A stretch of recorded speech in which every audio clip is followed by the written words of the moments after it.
Bismillahirrahmanirrahim. Assalamualaikum warahmatullahi wabarakatuh. Innal hamdalillah nahmaduhu wa nasta'inuhu wa nastaghfiruh wa na'udzu billahi min shururi anfusina wa min sayyiati a'malina. May yahdihillahu fala mudilla lahu wa may yudlil fala hadiya lahu. Wa ashhadu an la ilaha illallah wahdahu la syarika lahu wa ashhadu anna Muhammadan 'abduhu wa rasuluh sallallahu alaihi wa ala alihi wa ashabihi ajma'in, amma ba'd. Kembali kita panjatkan syukur kita kepada Allah Subhanahu wa ta'ala atas berbagai nikmat serta anugerahnya kepada kita, sehingga pada kesempatan sore hari ini kita kembali dimudahkan untuk bisa meneruskan kebaikan yang telah kita mulai bersama, yaitu mendalami agama Allah Subhanahu wa ta'ala melalui hadis-hadis pokok dalam agama Islam yang dihimpun oleh Imam An-Nawawi rahimahullahu ta'ala dalam karya beliau Al-Arba'un fi Mabanil Islam wa Qawaidil Ahkam. Pada pertemuan sebelumnya telah kita kaji bersama hadis Abu Sa'id Al-Khudri radhiyallahu anhu tentang tahapan-tahapan mengubah kemungkaran. Barang siapa yang bisa melakukannya dengan tangannya, hendaklah dia lakukan. Atau kalau tidak bisa, dengan lisannya. Atau kalau tidak bisa juga dengan lisan, maka berpindah ke derajat yang ketiga, tingkatan yang ketiga, yaitu mengingkari dengan hati.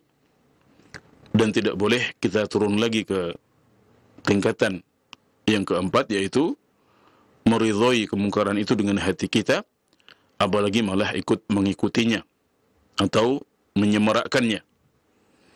Nah, itu adalah maksiat kepada Allah Subhanahu wa ta'ala.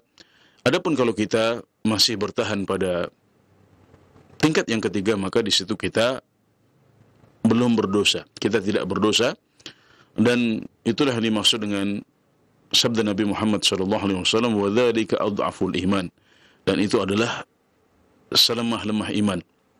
Karena yang setelah itu, yang di tingkatan bawahnya adalah maksiat kepada Allah Subhanahu wa ta'ala, berupa tidak lagi mengingkari dengan hati, ridha dengan kemungkaran yang terjadi, apalagi mengikuti dan menyemarakkannya. Hari ini kita akan berpindah ke hadis nomor 35, yaitu sebuah hadis yang diriwayatkan oleh Muslim dari Abu Hurairah radhiyallahu anhu.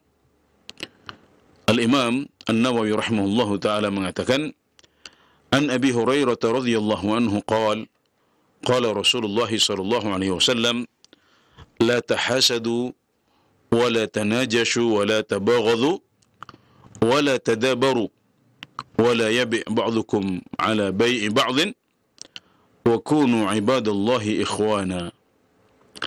Al-muslimu akhul muslim, لا يظلمه ولا يخذله ولا يكذبه ولا يحقره.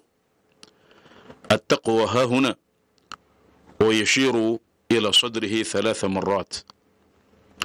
بحسب امرئ من الشر أن يحقر أخاه المسلم. كل المسلم على المسلم حرام دمه وماله وعرضه. رواه مسلم.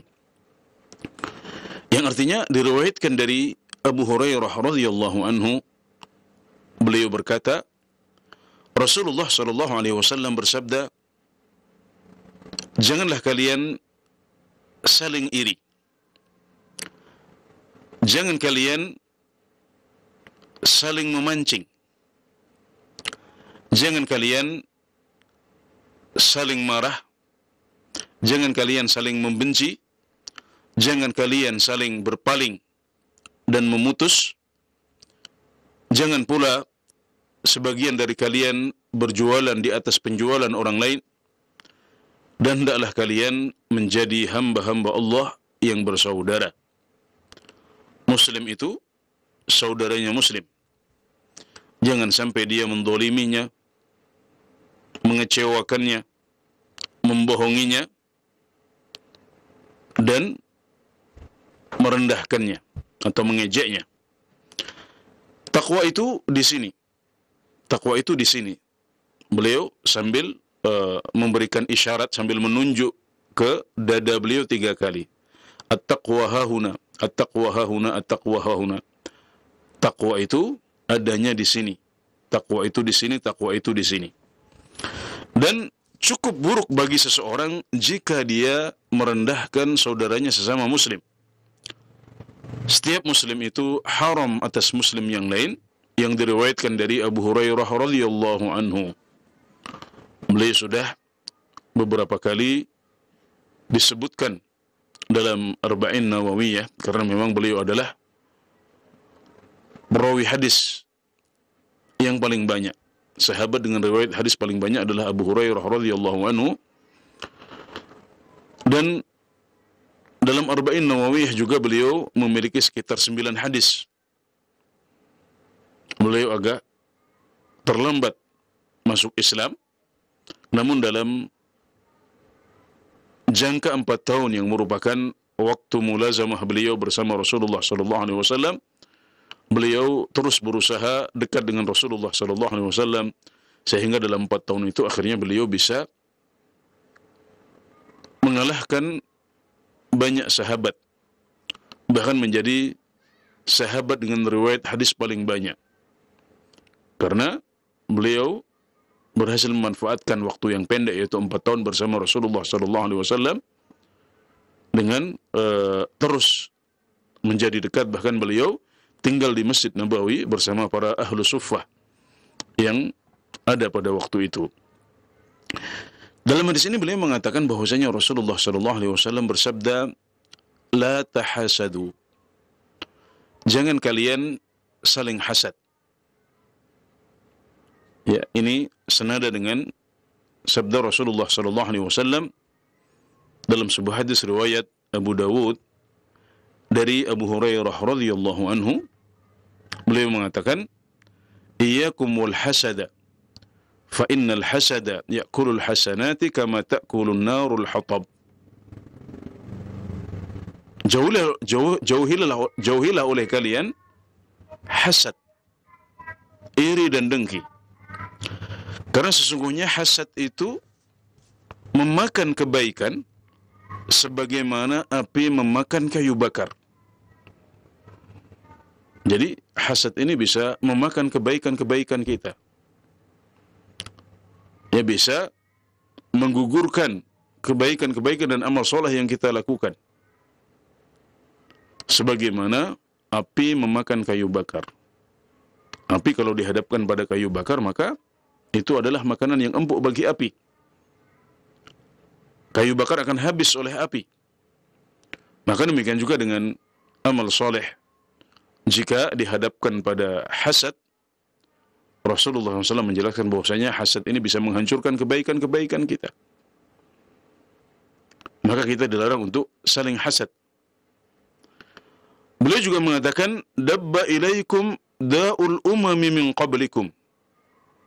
Telah menyebar di antara kalian penyakit umat-umat sebelum kalian. Kemudian beliau menjelaskan al-hasad wal baghdha. Hasad, iri dengki, dan permusuhan, saling benci di antara umat Islam. Wal baghdha'u hiya al-haliqah, haliqatud din la haliqatus sya'r. Permusuhan adalah sesuatu yang mencukur habis agama seseorang, bukan rambutnya, kata beliau. Dan sesungguhnya hasad atau iri dengki ini adalah sesuatu yang ada di hati setiap manusia. Karena setiap orang tidak ingin ada orang lain yang mengalahkannya, baik dalam urusan dunia maupun dalam urusan akhirat. Namun sebagian orang bisa menyembunyikannya. Orang yang mulia, dia akan menyembunyikan perasaan itu. Dia akan simpan baik-baik. Dia akan tahan sehingga tidak membuatnya melakukan hal-hal yang dilarang karena hasad yang ada dalam hatinya. Dia justru malah mendoakan orang lain dengan kebaikan.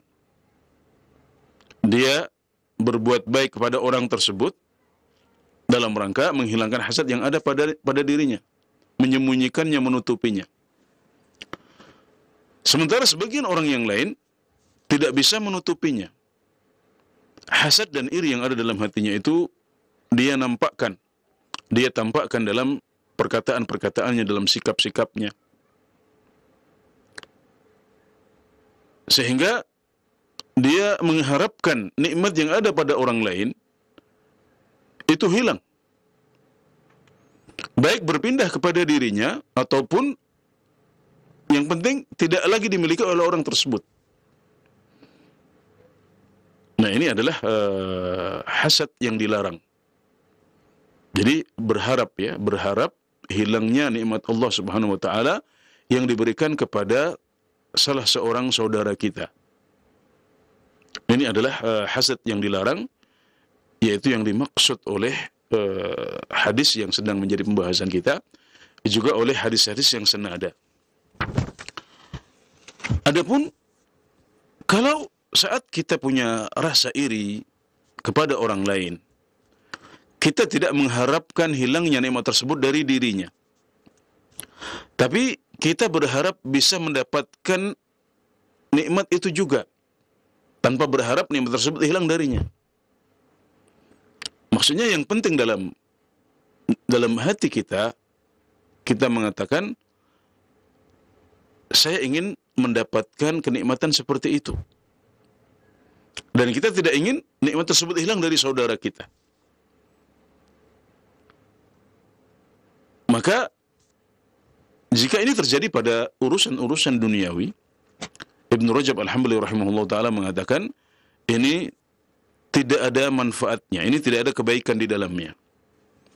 Jadi iri pada orang lain dalam urusan duniawi, iri karena rumahnya yang megah, kendaraannya yang mewah, gadgetnya yang canggih atau yang semacamnya.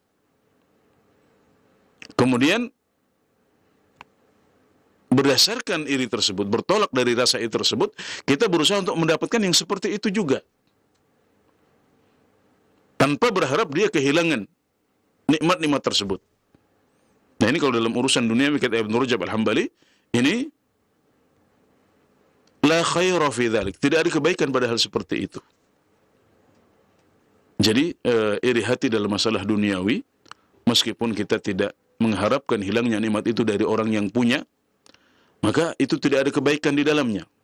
Masya Allah, kita berpikir itu baik-baik saja, tapi ternyata para ulama menjelaskan itu tidak ada kebaikan di situ. Adapun kalau dalam urusan akhirat, maka ini bagus. Jadi ketika ada seorang saudara kita yang diberikan nikmat Allah Subhanahu wa taala berupa takwa yang tinggi, iman yang tebal, ibadah yang rajin, ilmu yang banyak dan bermanfaat, kemudian kita berharap bisa mendapatkan seperti itu juga. Kita ikhtiar untuk bisa memiliki takwa yang tinggi, iman yang tebal, ilmu yang banyak dan bermanfaat, ibadah yang rajin kepada Allah Subhanahu wa taala, tanpa berharap nikmat itu hilang dari saudara kita ini. Maka ini adalah hasad yang terpuji, yang oleh para ulama diistilahkan sebagai ghibtah. Jadi ini disebut hasad, disebut iri, padahal itu bukan hasad. Ini namanya ghibtah.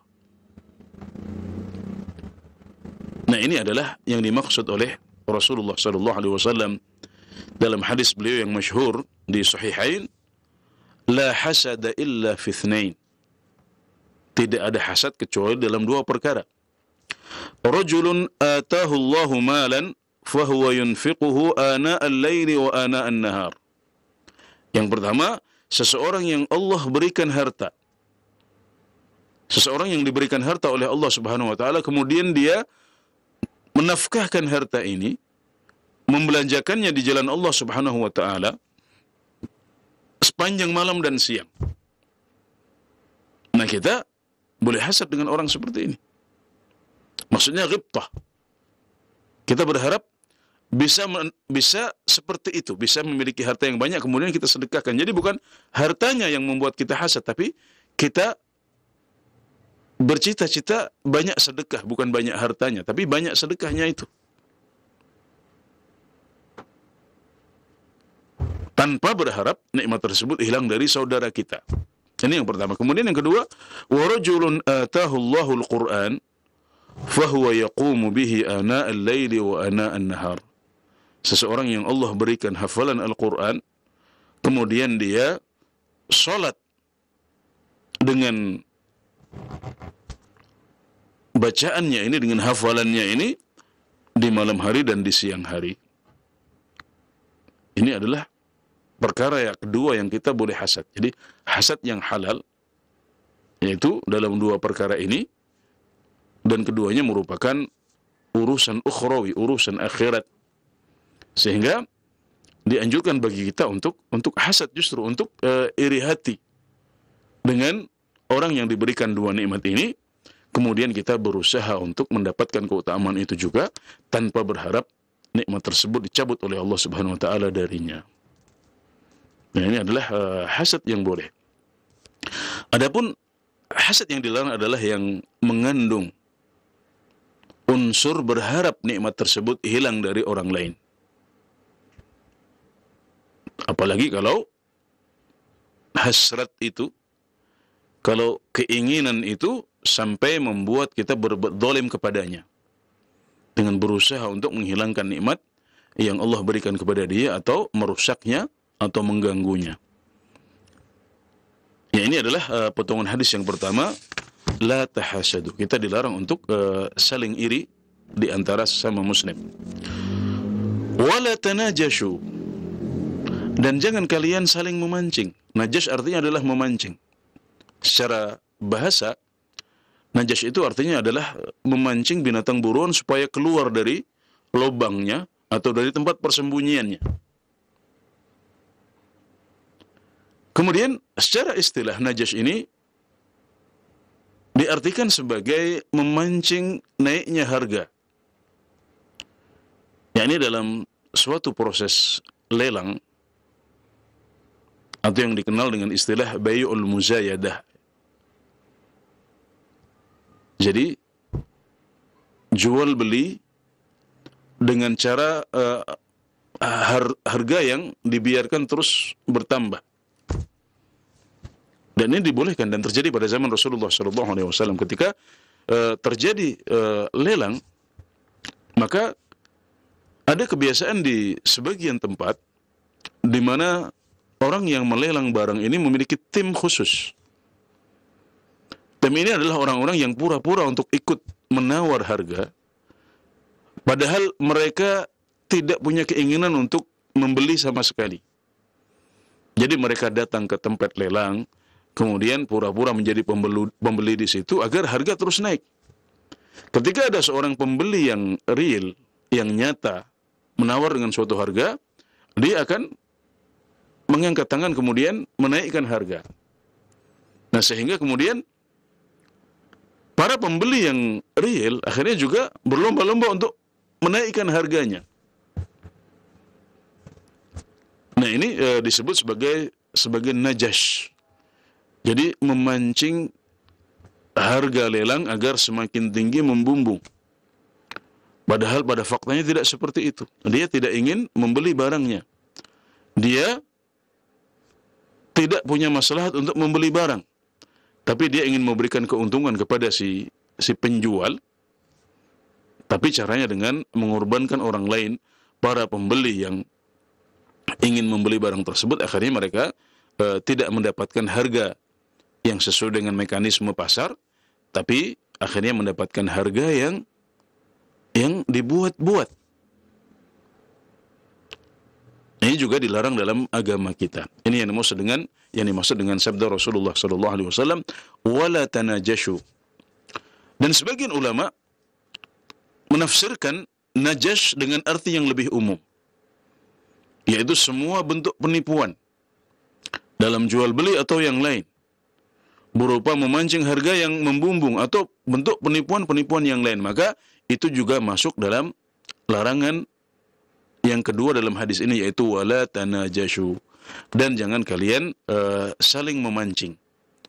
Jadi bisa kita terjemahkan juga dengan jangan kalian saling menipu. Nah, karena para ulama memiliki dua penafsiran untuk wala tanajashu. Yang pertama, jangan kalian saling memancing. Yang kedua, jangan kalian saling menipu. Kemudian yang ketiga adalah wala tabaghadhu. Jangan kalian saling membenci. Tadi sudah disebutkan dalam hadis yang lain bahwasanya al-baghdha hiya al-khaliqah. Saling membenci, saling memusuhi di antara sesama muslim adalah penyakit yang menghabiskan akhirat kita. Penyakit yang bisa merusak agama kita. Rasulullah SAW menyebutnya sebagai haliqah.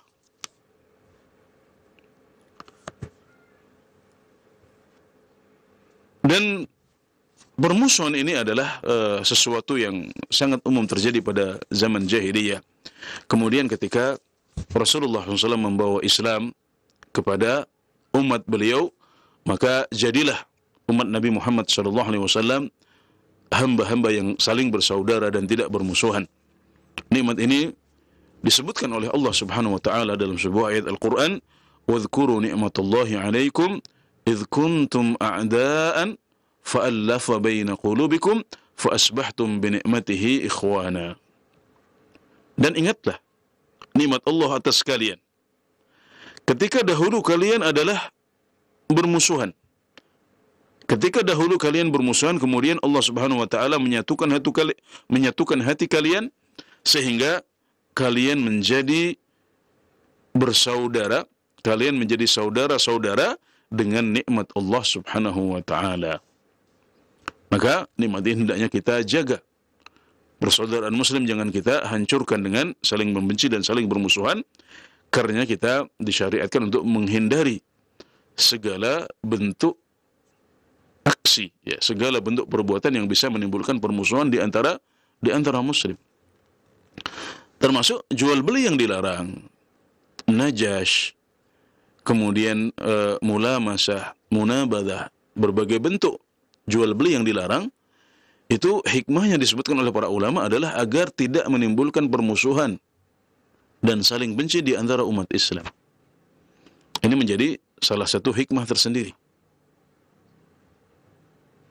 Ada banyak hal yang dilarang karena itu menimbulkan permusuhan di antara muslim. Termasuk minum khamr, itu juga bisa menimbulkan permusuhan di antara sesama muslim. Ini menunjukkan bahwasanya persatuan umat Islam, ya, kerukunan di antara mereka ini adalah salah satu maqasidus syariah, salah satu tujuan diturunkannya syariat Islam kepada umat manusia. Dan yang dikecualikan dari saling membenci adalah membenci karena Allah Subhanahu wa taala. Adapun membenci karena Allah, membenci seseorang karena syirik yang dia lakukan, membenci seseorang karena bid'ah yang dia kerjakan, membenci seseorang karena dia memiliki banyak maksiat kepada Allah Subhanahu wa taala, maka ini disebut sebagai benci karena Allah.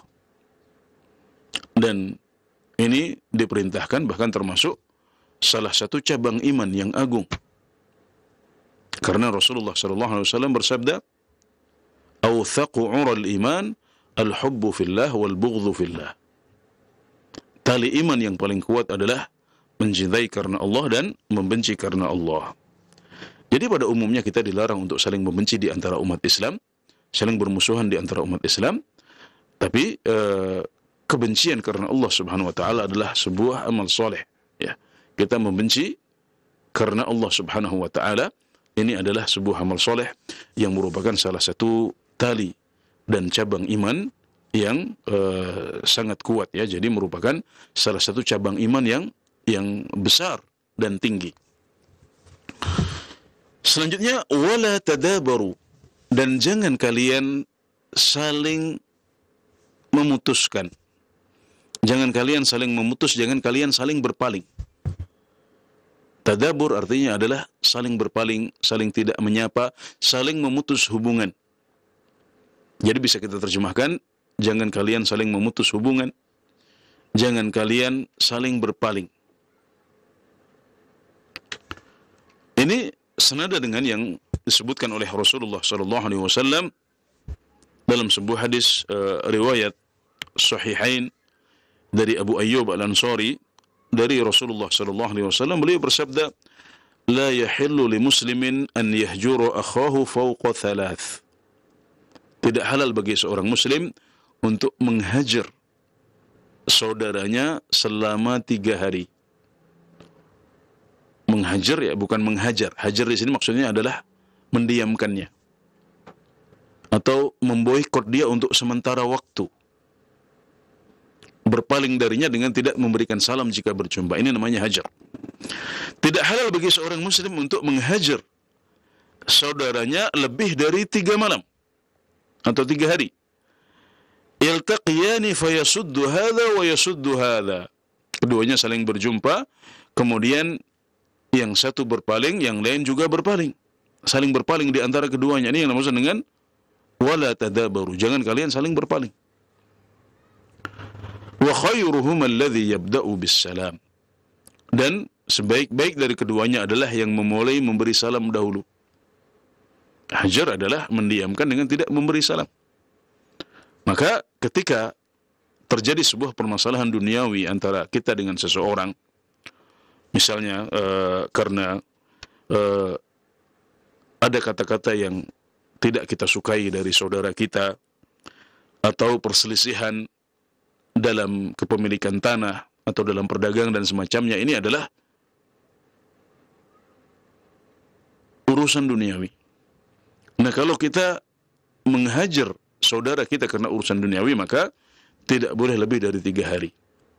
Kalau ingin memberikan pelajaran, ingin menjelaskan kepadanya bahwasanya apa yang dilakukan kepada kita ini adalah sesuatu yang tidak kita sukai, maka kita boleh disyariatkan untuk menghajar dia, tapi jangan lama-lama. Maksimal 3 hari saja. Setelah itu harus segera beres. Kita kembali bertemu, kita ucapkan salam lagi.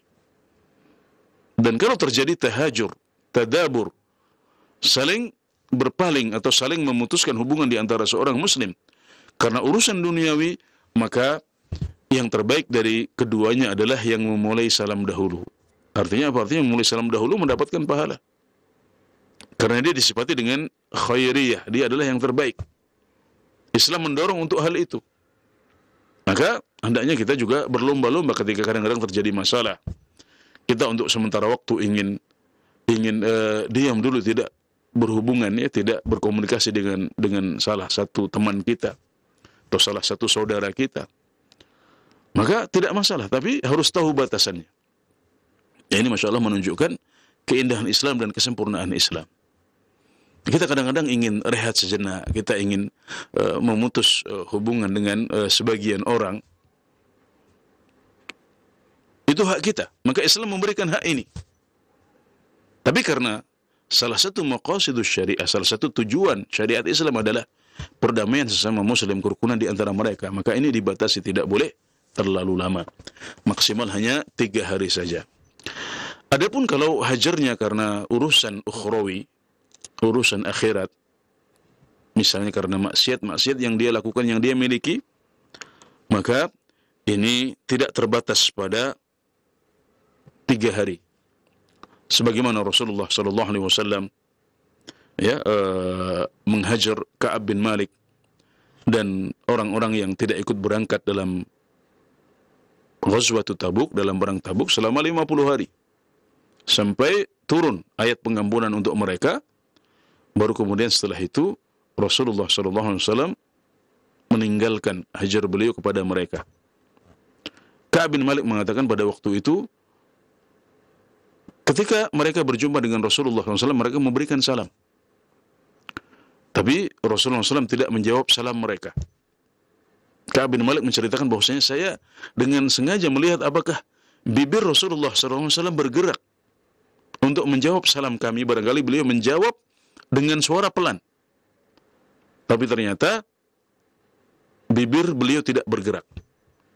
Artinya Rasulullah SAW tidak menjawab salam beliau dan teman-teman beliau yang tidak ikut berangkat dalam Ghazwatut Tabuk karena suatu alasan yang tidak bisa diterima. Maka ini adalah contoh hajar karena urusan akhirat yang dilakukan oleh Rasulullah SAW. Dan itu menjadi sebuah pelajaran yang sangat bagus untuk Ka'ab bin Malik serta teman-teman beliau, sehingga akhirnya mereka bertaubat kepada Allah Subhanahu wa taala dan taubatnya diterima oleh Allah Subhanahu wa taala. Mereka mengambil pelajaran yang besar dari sikap hajar Rasulullah sallallahu alaihi wasallam. Ya, adapun hajar untuk maslahat, untuk urusan akhirat, maka ini dikembalikan kepada maslahat yang tidak ada batasannya dan tidak dibatasi dengan waktu 3 hari seperti hajar dalam urusan-urusan duniawi. Kemudian selanjutnya beliau mengatakan wala yabi' ba'dukum ala bai'i ba'dhin. Dan janganlah seorang di antara kalian menjual di atas penjualan orang lain. Apa itu yang dimaksud dengan menjual di atas penjualan orang lain? Ketika telah terjadi transaksi jual beli, ya sudah beres jual belinya, tapi antara penjual dan pembeli masih terikat khiyar. Baik itu khiyar majlis, di mana keduanya belum berpisah. Beliau masih berada di tempat transaksi, di toko yang sama dan belum berpisah. Maka kita masuk ke transaksi tersebut, kemudian mengatakan kepada si penjual, jangan engkau menjual barang ini kepada dia. Biarkan saya yang membelinya dengan harga lebih mahal.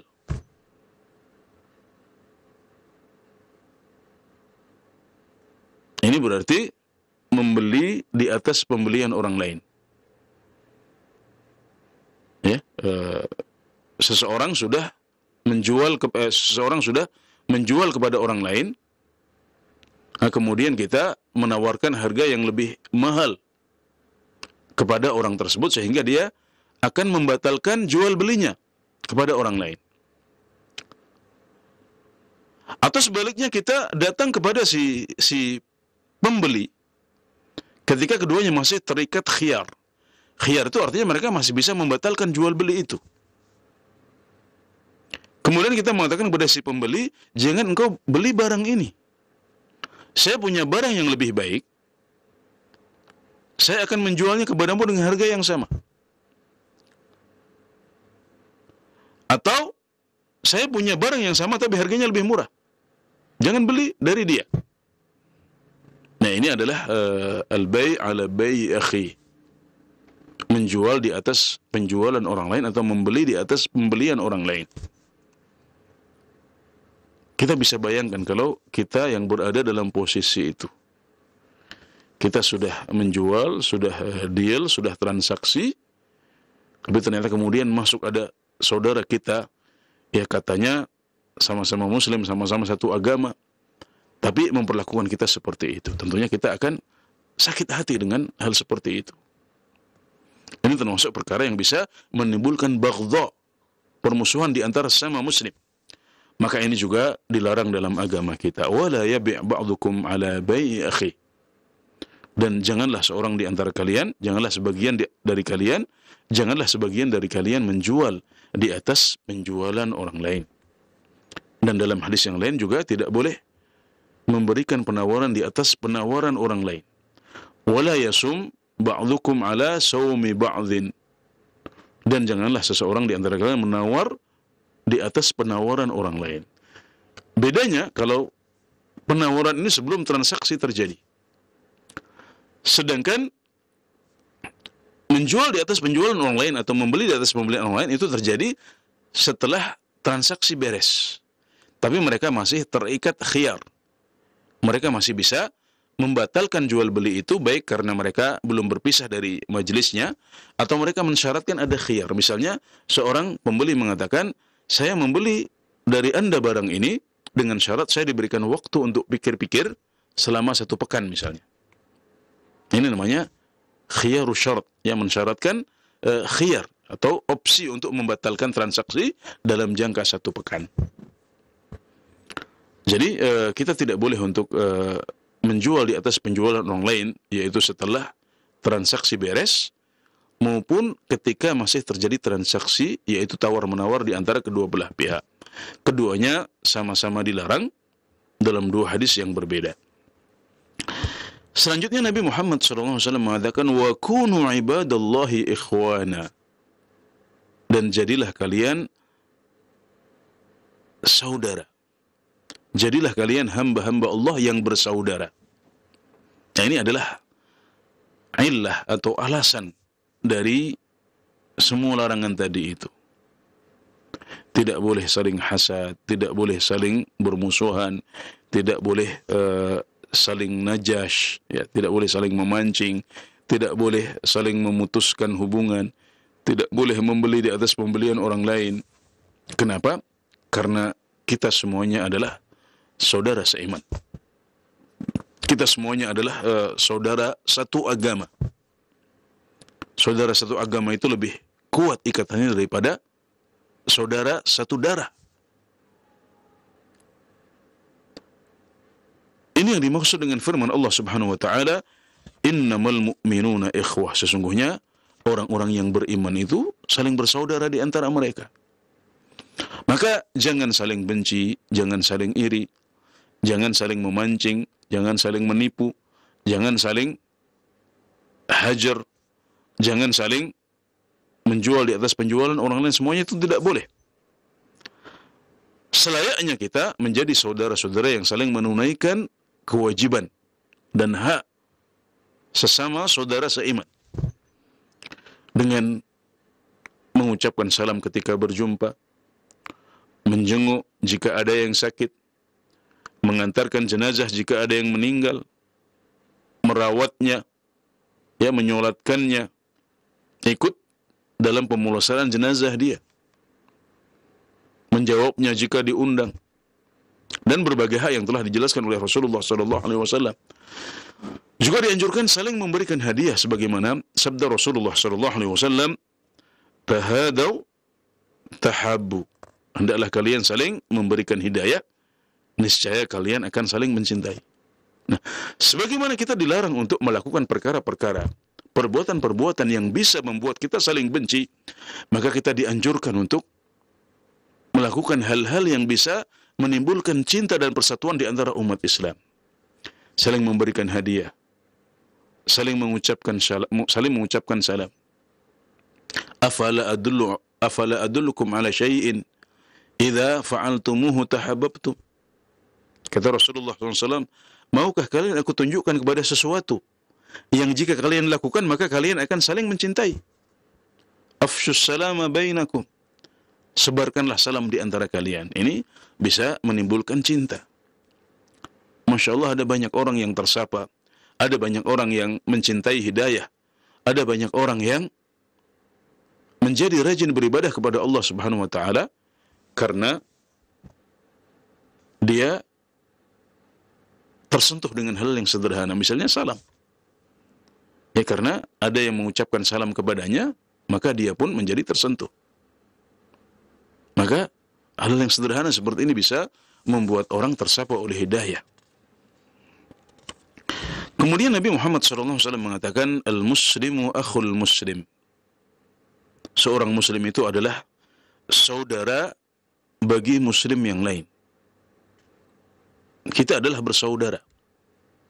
Kalau dalam hubungan nasab, ya, kita saling mencintai, saling menghormati, saling membela, tidak saling mengecewakan, maka demikian juga dalam persaudaraan seiman, hendaknya kita juga bisa seperti itu. Makanya setelah mengucapkan hal ini, al-muslimu akhul muslim, Rasulullah SAW mengatakan, la yadhlimuhu. Hendaknya tidak mendolimi saudara sesama muslim. Tidak boleh kita mendolimi saudara kita, karena kita terikat persaudaraan satu iman, satu Islam. Al-muslimu akhul muslim. Maka jangan saling mendolimi. Jangan kita mendolimi orang lain, karena kezaliman adalah kegelapan di hari kiamat, sebagaimana sabda Rasulullah SAW. Dan kezaliman adalah dosa yang paling cepat Allah segerakan hukumannya. Hati-hati kalau kita berbuat zalim kepada orang lain. Ini adalah diwan, catatan amal yang tidak akan Allah biarkan. Allah akan hukum pelakunya sedapatnya. Dan dia adalah dosa yang paling cepat Allah segerakan hukumannya di antara dosa-dosa yang lain. Maka hati-hati dengan kezaliman, hati-hati dengan pelanggaran hak sesama muslim. Wala yakhdhuluhu, juga jangan mengecewakan sesama muslim. Dalam persaudaraan kita kadang-kadang saling membutuhkan. Ada saudara kita yang kadang-kadang butuh pinjaman uang. Ada yang butuh dibantu untuk memperbaiki rumahnya. Ada yang butuh dibantu untuk mengasuh anaknya. Ada yang butuh dibantu untuk belajar dan lain sebagainya. Maka sebisa mungkin kita membantu saudara kita yang membutuhkan. Ya, kalau kita mampu maka hendaknya kita tidak mengecewakan saudara kita yang sudah barangkali membuang rasa malu dia, menghubungi kita, menelpon atau datang ke rumah mengetuk pintu. Dia malu, dia tidak ingin merepotkan orang lain, tapi karena kondisi dia tidak bisa mengerjakan urusan-urusannya sendiri, dia tidak bisa menyelesaikan masalahnya sendiri, maka dia datang kepada kita. Maka itu adalah peluang pahala. Kita ingat bahwasanya dia adalah saudara kita seiman. Rasulullah SAW sudah mengatakan, al-muslimu akhul muslim. Oh, ini saudara saya datang. Satu Islam, satu iman.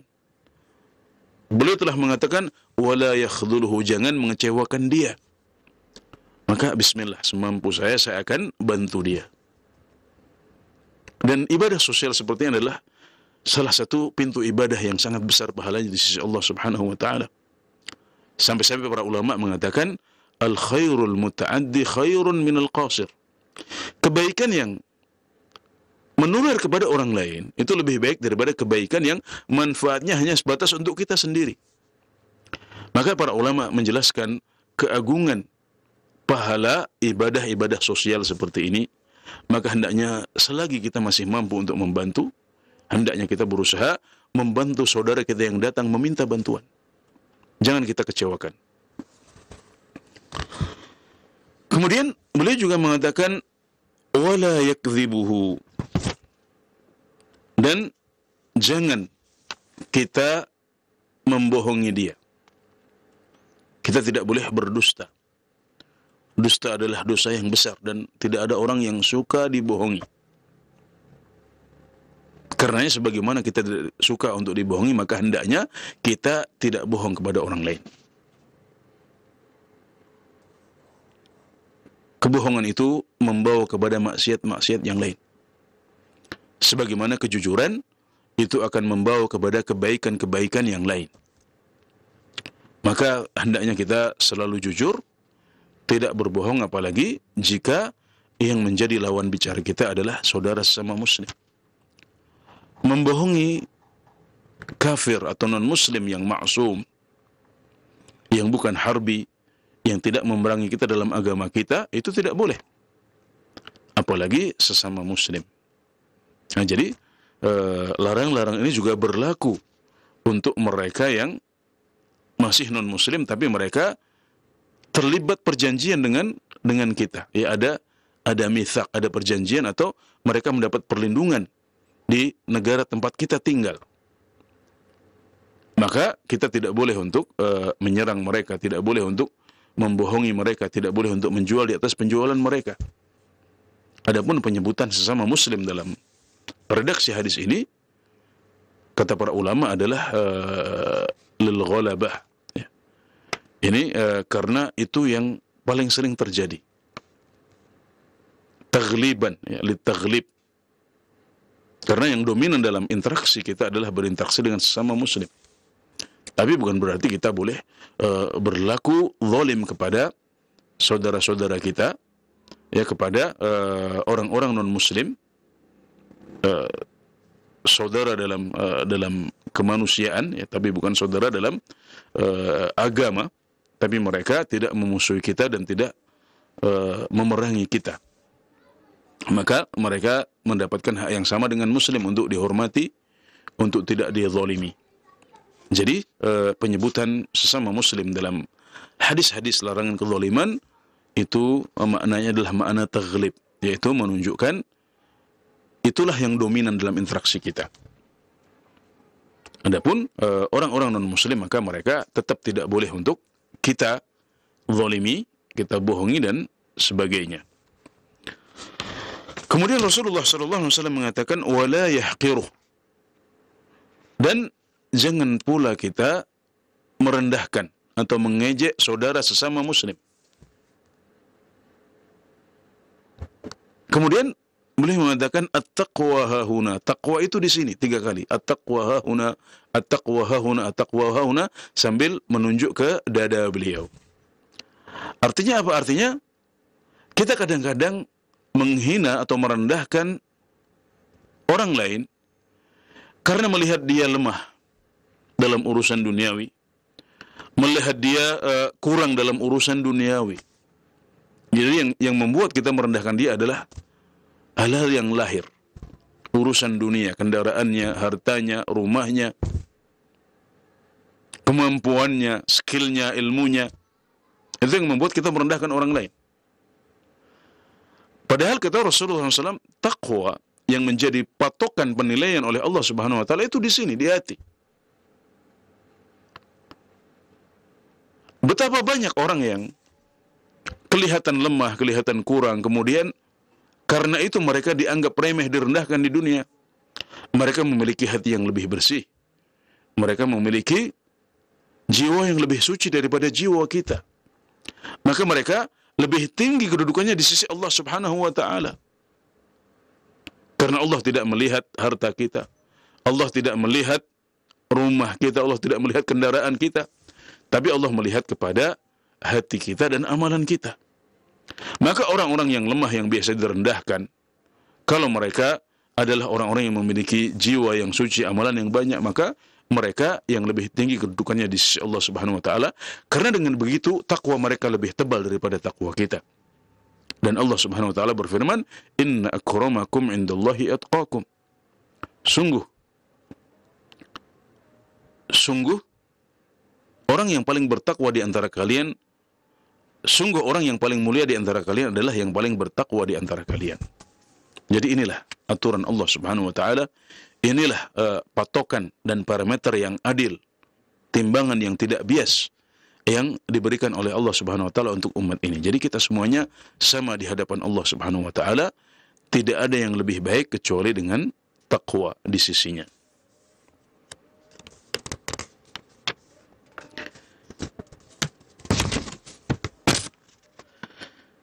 Kemudian Rasulullah SAW mengatakan bihasbi imri'in minasyarri an yahqira akhahul muslim.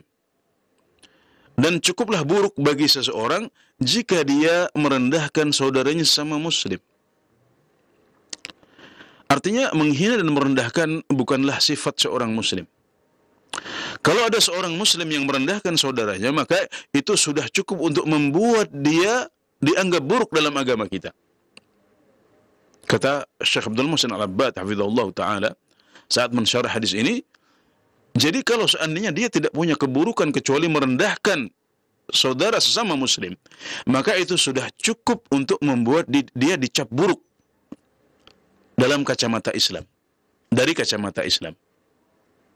Karena Rasulullah SAW mengatakan bihasbi imri'in minasyari an yahqira akhahul muslim. Cukup buruk bagi seseorang, ya, cukup sebagai keburukan bagi seseorang jika dia merendahkan atau menghina saudaranya sesama muslim. Ini adalah makna hadis ini.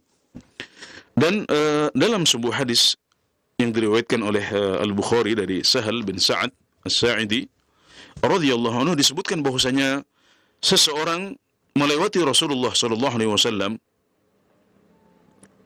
maka seseorang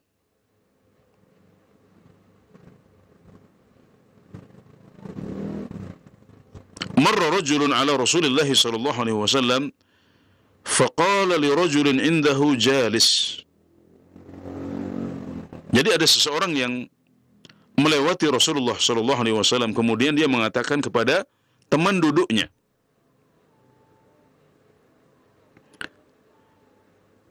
Dia mengatakan kepada seorang temannya yang sedang duduk di situ,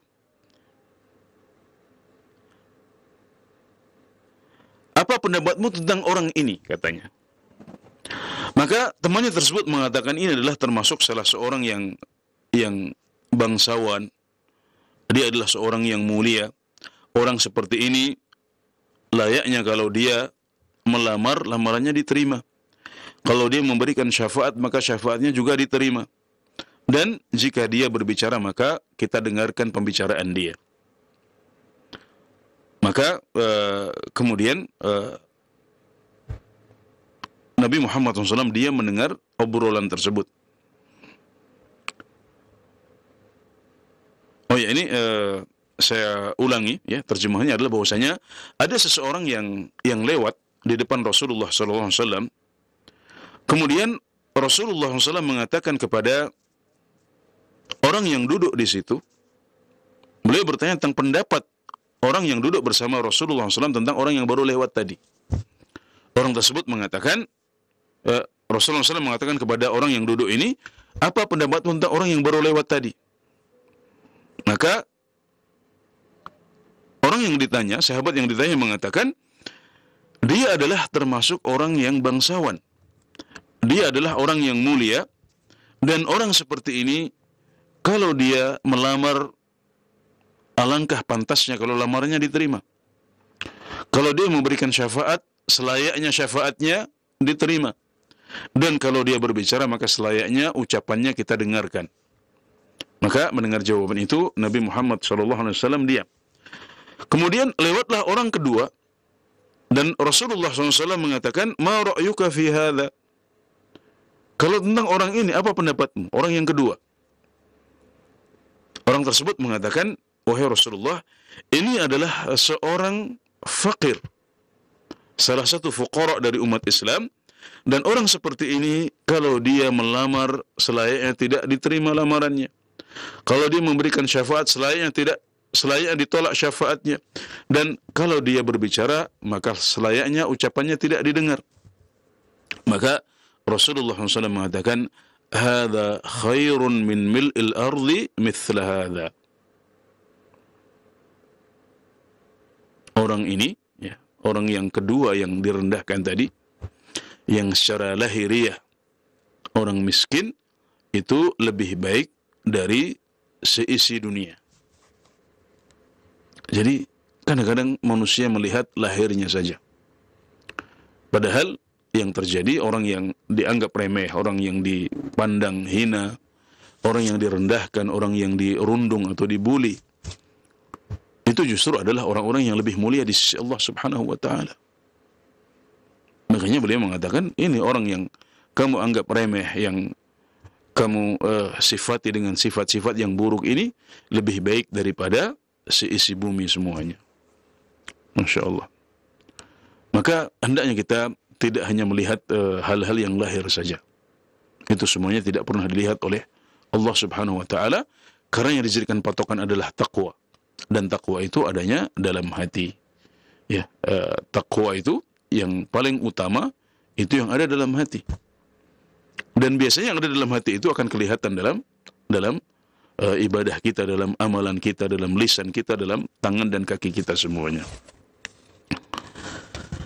Kemudian di akhir hadis Rasulullah SAW mengatakan, "Kullul muslimi 'alal muslimi haramun damuhu wa maluhu wa 'irduhu."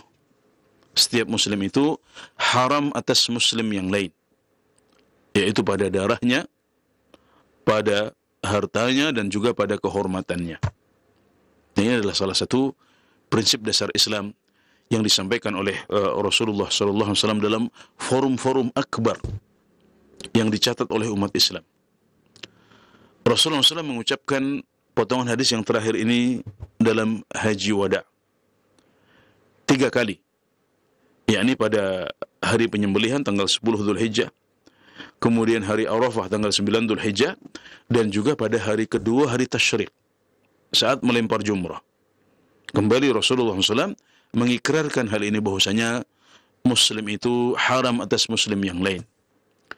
Tidak boleh dilanggar darahnya, darahnya haram, ya, tidak boleh dibunuh, tidak boleh diserang, tidak boleh ditumpahkan darahnya sama sekali, baik untuk dibunuh ataupun dilukai. Itu haram dalam agama kita. Juga hartanya haram, tidak boleh dicuri, tidak boleh dirampok, tidak boleh diambil tanpa izin dari pemiliknya. Karena pada dasarnya harta seorang muslim adalah haram atas muslim yang lain. Wa irduhu, demikian juga kehormatannya.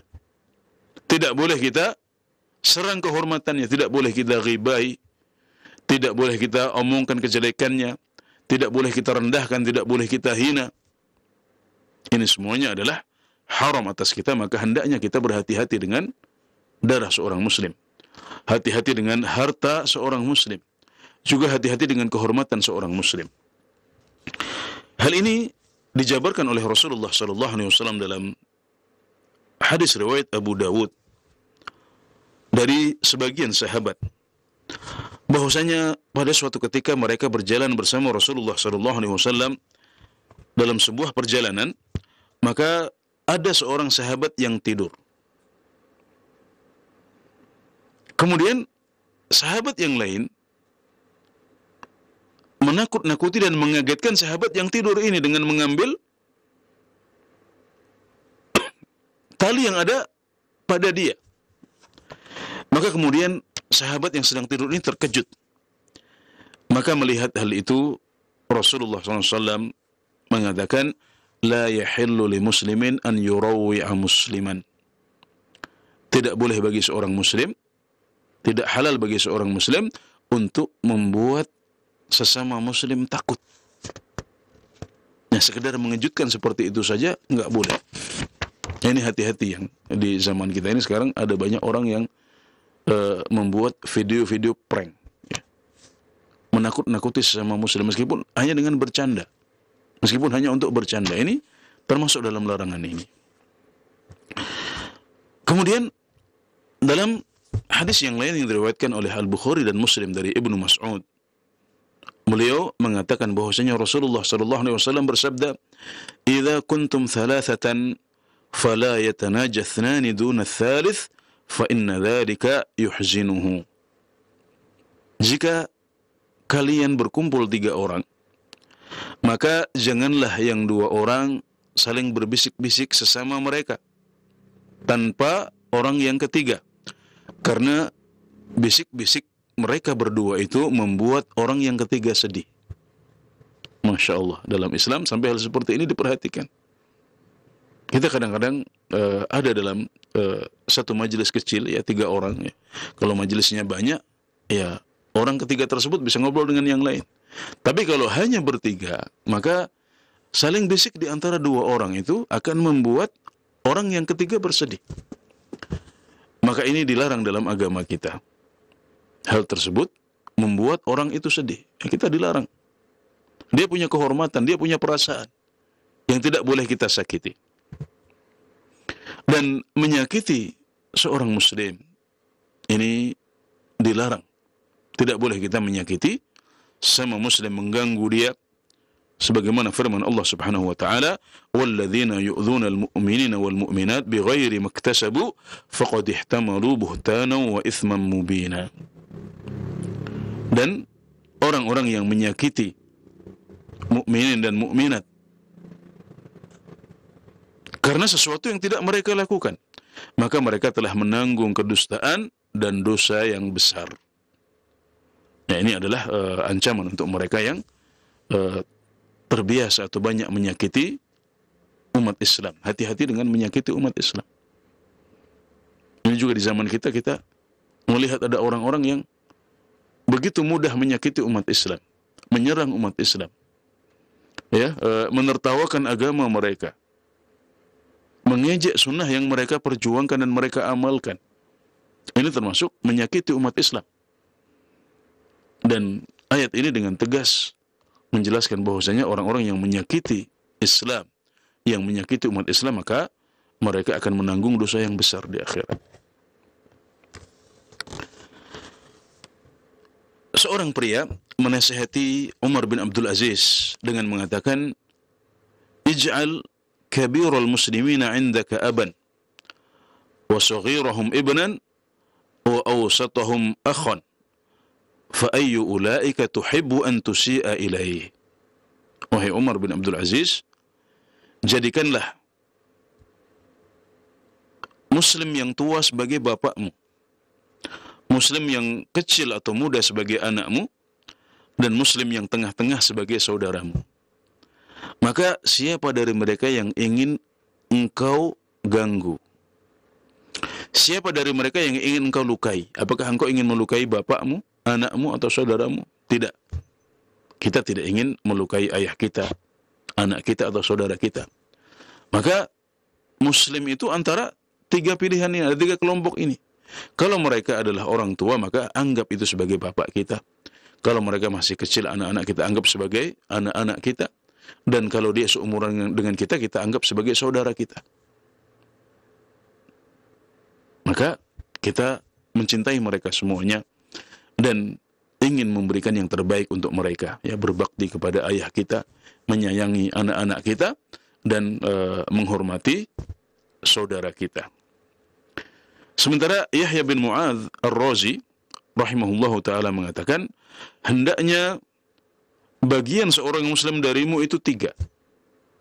Hendaknya jatah seorang muslim darimu itu 3. Liyakun hadzul mu'mini minka 3. Illam tanfa'hu fala tadhurruh. Yang pertama, kalau engkau tidak bisa memberikan manfaat untuk dia, maka jangan bahayakan dia. Wa illam tufrihu fala taghummah. Kalau engkau tidak bisa membuat dia bahagia, maka jangan buat dia sedih. Wa illam tamdahu fala tadhummah. Dan kalau engkau tidak bisa memuji dia, maka jangan engkau cela dia. Masya Allah, ini adalah nasihat dari salafus saleh sebagai bentuk pengamalan dari hadis yang agung ini, sekaligus penafsiran dari hadis yang agung ini, yang berisi hal-hal pokok tentang bagaimana kita berinteraksi dengan sesama muslim, bagaimana kita beribadah sosial kepada orang-orang di sekitar kita. Maka Rasulullah Shallallahu Alaihi Wasallam, ya, intisari dari hadis ini adalah bahwasanya kita dilarang untuk saling iri, saling memancing dan menipu, saling membenci dan bermusuhan, saling menghajar dan berpaling, atau menjual di atas penjualan orang lain, atau membeli di atas pembelian orang lain. Hendaknya kita saling bersaudara dengan menunaikan hak sesama muslim. Juga tidak boleh kita saling mendolimi, mengecewakan, berdusta, atau merendahkan. Ya, setiap muslim itu haram atas muslim yang lain, yaitu pada darahnya, hartanya, dan kehormatannya. Ya, barangkali ini yang bisa kami sampaikan pada kesempatan kali ini. Semoga bermanfaat. Wallahu ta'ala a'lam. Wa sallallahu ala nabiyyina Muhammad wa ala alihi wa sahbihi wa sallam. Alhamdulillah, jazakumullah khair kami sampaikan kepada Ustaz Anas Burhanuddin. Hafizakallahu ta'ala Ustaz atas faedah ilmu yang bermanfaat dan syarah dari penjelasan hadis yang ke-35. Dan pendengar serta pemirsa Roja TV, kita berikan kesempatan di sisa waktu yang ada untuk memberikan kesempatan bagi Anda yang ingin bertanya terkait dengan pembahasan ini. Baik, Ustaz, kami akan angkat pertanyaan dari pesan singkat terlebih dahulu, Ustaz. Assalamualaikum warahmatullahi wabarakatuh. Ustaz, mohon bagaimanakah memadamkan api kedengkian ketika orang yang melakukan keburukan selalu berinteraksi dengan kita, Ustaz, dan sulit bagi kita untuk melepas karena hubungan kekerabatan dan juga kedekatan nasab. Jazakallah khair. Iya, jadi rasa iri dan rasa dengki itu, seperti dijelaskan oleh para ulama, ada di hati kita semuanya. Tapi kata Syekhul Islam Ibn Taimiyah rahimahullahu ta'ala, Al-Karimu yubdi, Al-Karimu yukhfi, Wal-Laimu yubdi.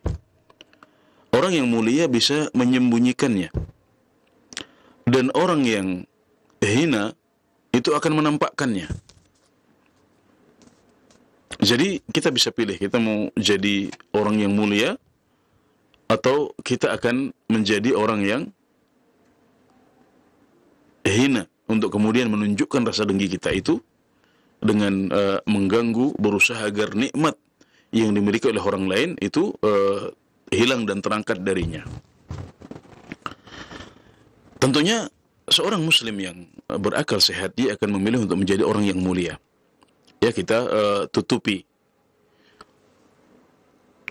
hasad tersebut, ya, rasa iri dengki tersebut, ya, dengan hal-hal yang bisa menutupinya dan mengalahkannya, dengan mendoakan kebaikan untuk saudara kita yang diberikan kenikmatan oleh Allah Subhanahu wa taala.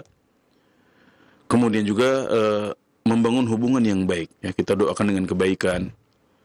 Ya, kita bangun hubungan yang baik dengan dia.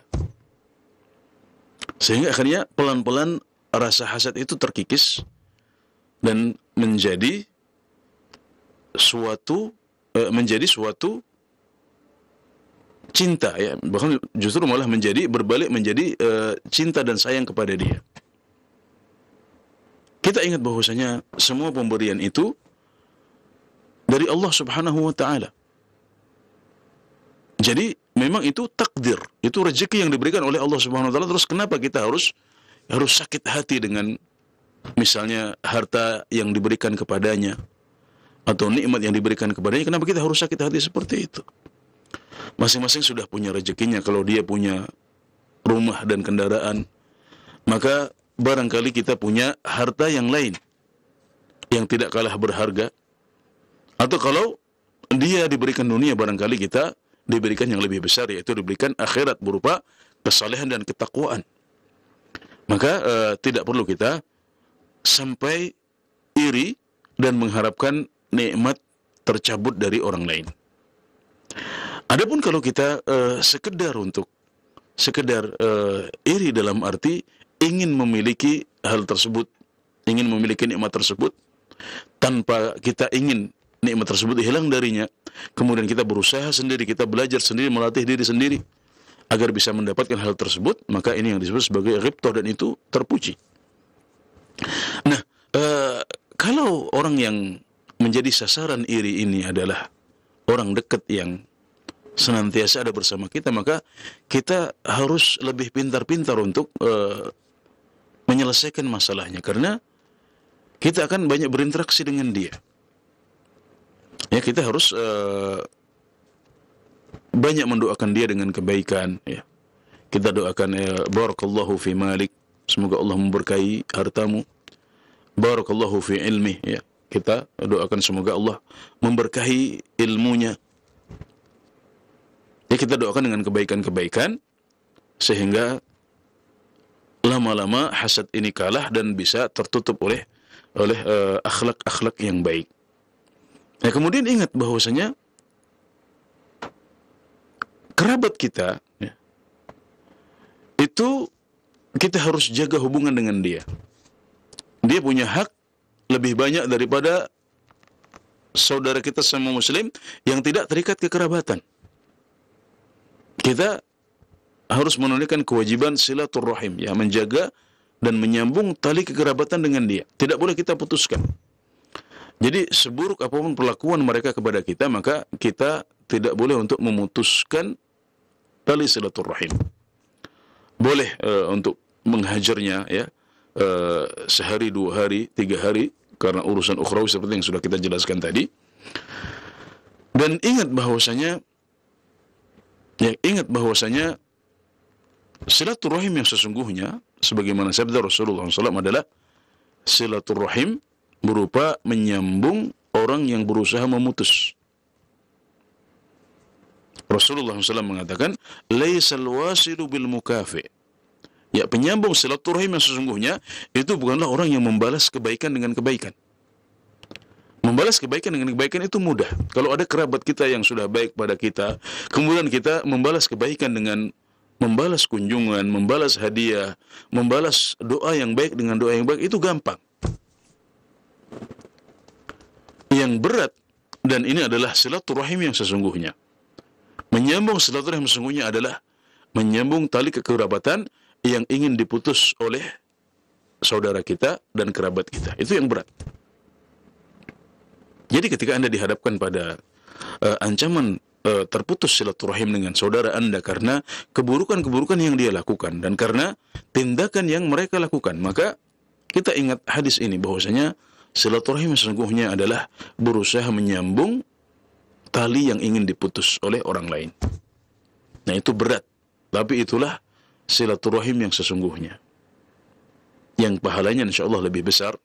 Maka hendaknya kita bersabar ya, sehingga kita bisa meraih pahala dari hal-hal negatif seperti ini. Seorang muslim itu bisa mengubah hal negatif menjadi positif.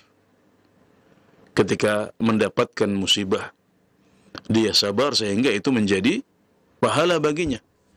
Ketika dia mendapatkan pemutusan silaturahim, dia anggap ini adalah jalan pahala. Oke, saya akan berusaha menyambung meskipun ditolak berkali-kali, berkunjung terus. Mengucapkan salam, telepon, SMS, meskipun ditolak, tapi kita berusaha untuk terus menyambung karena kita meyakini ada pahala besar di balik semua upaya itu. Karena itulah silaturahim yang sejati dan sesungguhnya, yang lebih sulit daripada sekedar membalas kebaikan kerabat yang sudah baik dahulu. Ya, demikian, semoga sesuai dengan pertanyaannya dan menginspirasi. Nah, jazakallah khair atas penjelasan dan juga jawaban yang disampaikan. Barakallahu fiik, dan ini merupakan jawaban yang bermanfaat insyaallah bagi yang bertanya dan bagi kita semua. Dan karena keterbatasan waktu yang ada dan sudah masuk waktu maghrib di Jember, kami cukupkan Ustaz sebagai kesimpulan dan ikhtitam dari pembahasan hadis sore hari ini. Kami persilahkan Ustaz. Ya, alhamdulillah pada kesempatan hari ini kita mempelajari salah satu hadis yang bisa dikatakan merupakan hadis pokok ya dalam ibadah sosial.